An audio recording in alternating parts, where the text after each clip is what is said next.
seni. Yigit mu köz silip bilekren ağa, optu öz emrige berip sirini.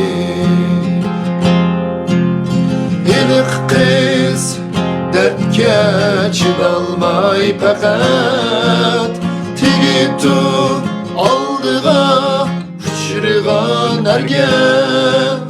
Yigit bu hasratga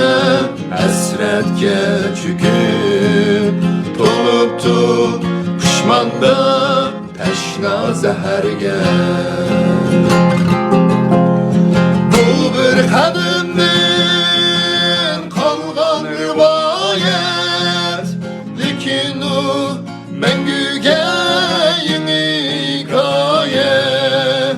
Kimiki duch kelsa bu yangi ishqa, yuragi gap so'zsiz tortisi hasrat. Yuragi gap so'zsiz tortisi hasrat.